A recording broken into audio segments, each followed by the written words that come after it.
Элмирза Жакыпов болгону 6 жашта. Ал аккан оорусу менен жабыркап баштаганына 1 жылга жакындап калган. Бир жумадан бери абалы оорлошуп, бүгүнкү күндө Ош облустук балдар ооруканасынын реанимация бөлүмүндө жатат. Анализдер жакшы чыгып аткан. Анан ровно 1 жыл болгондо кайта ооруп, ушул оорусу анализ тапшыртканда ушул жерге келгенде кандан бластный клетка чыгып калды. Ага кошулуп пневмония болуп калды. Азыркы учурда реанимация бөлүмүндө жатабыз. Врачтар баары эле сөзсүз костный мозгду пересадка кылыш керек деп атышат. Ал үчүн көп сумма керектелет экен. Бул диагнозду ошо Бишкекке барганда коюшкан. Россияга анализин жөнөткөнбүз. Жөнөтүп ошол жерден такталып келген острый миелом монобластный лейкоз М4 вариант группа высокого риска деп келген.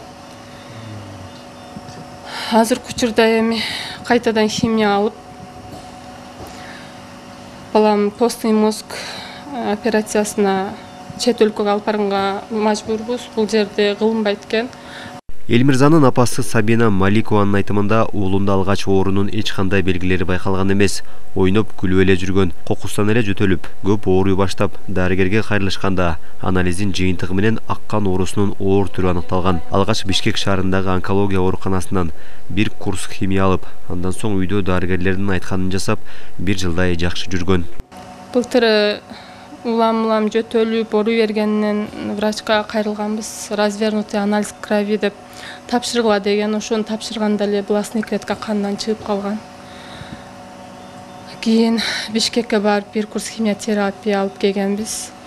Балам аябай оор болуп, химияны зорго көтөрүп келген. Ошодон кийин биз өз химиотерапиядан отказганбыз, себеби врачтар өздөрү дагы химияны көтөрө албайт дешкен. Ошондон улам үйгө алып келип өзүбүз караганбыз. Бирок биринчи курстан кийин бластный клеткалары тазаланып, ремиссияга чыккан балам.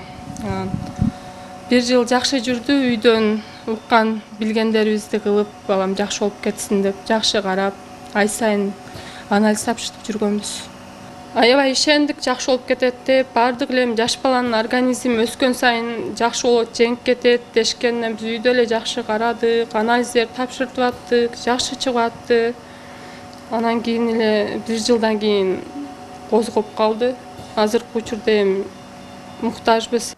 Дарыгерлер Элмирзанын операциясы чет өлкөдө жасалуусу керектигин айтышкан. Ага көп каражат жумшалат. Азырынча абалына жараша химиотерапия менен каны убактылуу тазаланып турат. Азыркы учурда Индияда, Туркияда кылынат экен. Биз Туркияда клиника менен байланыссак, эң азы $80,000 деп атышат. Ошого кайтыгер карабаган инсандардан, эл журтубуздан, ушу балам жакшы болуп кетишине, салымдарын кошушуна суранууга мажбурбуз. Көп түкүрсө көл болот дегендей.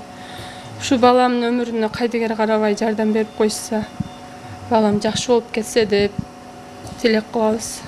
Өзү негизи баланын оорусу жаман экен. Кичине оорса кандай болосуң, а биз уже 1 жылдан бери ушу балам күн түнү эмне болуп кетер экен деп карап ойлонуп.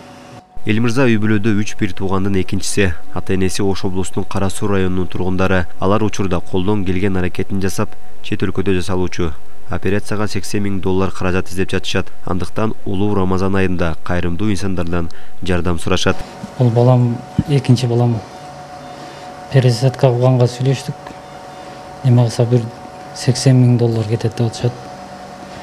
Пересадка сөзсүз кылыш керек деп атат, аны кылмайсаң баары болбойт деп атышат. Ошо пересадка кылганга ушу урматтуу ушу эл менен жардам сурап, ошондой болуп чыктык. Кайрымдуу элдер болсо жардам берсеңиздер сиздерден. Бизден кайтпаса, Кудай калса Алладан кайтат. Балаңыздын өмүрүн сактап калганга жардам берсеңиздер.